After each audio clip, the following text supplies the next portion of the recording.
Hi there, Steve Kaufman here today, and today I want to talk about what is the hardest language to learn. Now, if you enjoy my videos, please subscribe. You can click on the bell in order to get notifications. What's the hardest language to learn? First of all, before I start, you may notice there's some gaps in my library. I've been going through, culling some of the books that I no longer want to keep around, so I've donated 3 boxes of books to a local thrift store. Anyway, that's why it looks a bit messy back there.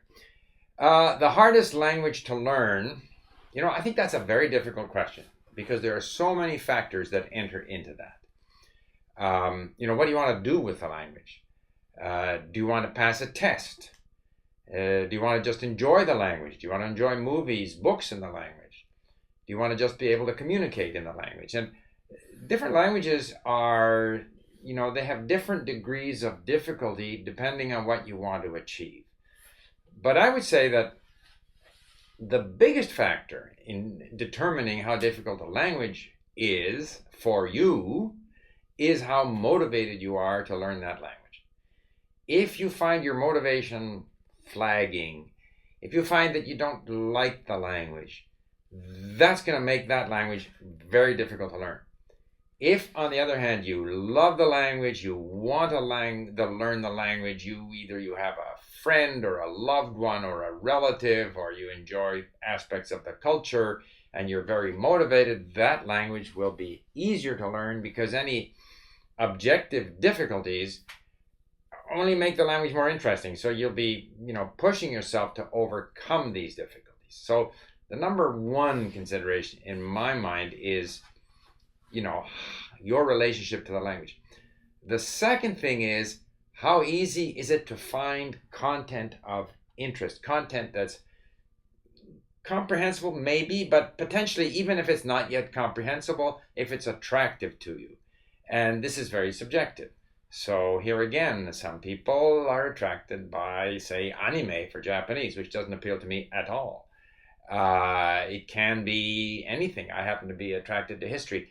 So, and right now I'm very interested in this sort of Central Asia, Iran, Turkish, Arabic even. Just finished reading a book about Genghis Khan and the Mongols and the amazing impact that they had on history, both in a negative and a positive way. And so those kinds of things that make it, in terms of something you can sink your teeth into, literature, history, music, whatever, that's got to be there. Where you can't find that, then it's more difficult. And this can vary from, time to time. You may be trying to learn a language and not finding anything of interest, and then later on, because you meet a friend or because you discover a movie or something, all of a sudden, that interest, then you're fired up again to learn the language.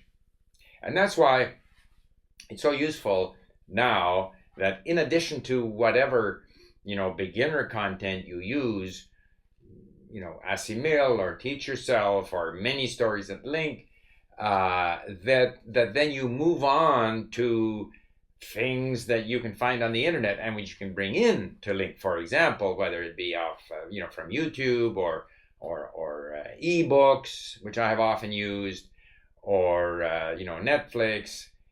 You have to put yourself in a position where you can access things that might really turn your crank. And there's this expression in French, l'appétit vient en mangeant. Give yourself a chance to get carried away by the language. Don't go in with too many prejudices, saying this language is no good, I don't like the sound of the language, I find it boring. Get in there, start to discover things, and pretty soon you may find that you will get attracted by it. I'm now going after Persian and Arabic and Turkish, which I wasn't particularly interested in before, and now I'm very interested in. So that element of motivation is very important. Of course, if we look at objective considerations, the more the language is similar to a language the easier it's going to be. The more the vocabulary is similar, particularly the vocabulary, so that you don't have to struggle to remember words. And I always say that the number of words you know, the size of your vocabulary will determine your ability to understand. If you can understand well, you'll eventually learn to speak well, or at least to communicate. So how similar the language is to a language you already know is a big factor. This can have pluses and minuses. Now I'm finding, for example, in Portuguese, that I know Spanish, therefore Portuguese, from one perspective, is easier because the vocabulary is like more than 90% the same, and the grammatical structure is more than 90% the same.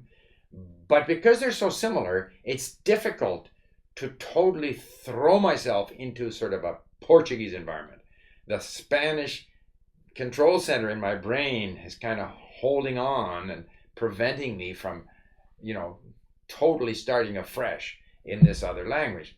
On the other hand, if I go into Arabic or Persian, there is no other language that is influencing my Persian or Arabic. So to some degree, that is a difficulty with languages that are very similar. But that's a minor consideration. Overwhelmingly, the more similar the languages are, the easier it's going to be to learn them. Another consideration, of course, is writing system. I've grown up reading using the Latin alphabet. So even though I can read the Cyrillic alphabet, I can read Chinese characters, Hangul, Kana, even Greek, Arabic with some difficulty. It's so difficult, I find, to get used to comfortably reading in another script. It's one thing to decipher it, figure out these are the symbols, this is what they, the sounds that they represent. But to actually get to where you can just comfortably read in another script, I find that's a big step.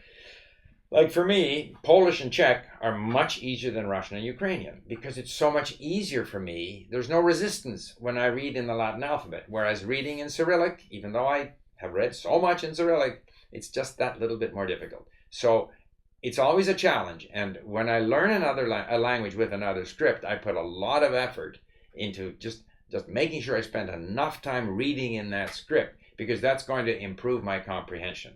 And that's why I, for the time being, have put Turkish on the back burner, and I'm focusing on Persian and Arabic in order to get my brain more and more used to reading in this other script. And I know from experience that everything in language learning, including reading in another script, is just a question of time and enough exposure so that your brain will gradually develop new habits. But the emphasis is on gradually and slowly. There's no instant eureka. So a different writing system obviously is an element of difficulty. In particular, a writing system like Chinese characters, where it's not phonetic, it's not a matter of learning a finite number of symbols, 20, 30, 40, 50 symbols. You have to learn thousands of pictograms. So that makes Chinese more difficult. I've said before that there is a compensation because so many of what we would term words in English are combinations of these pictograms. So once you have them, you can then more easily remember new words that are combinations of these characters that you have already learned. But still, it does make it more difficult. Pronunciation can be an issue, but to me that's also a question of time.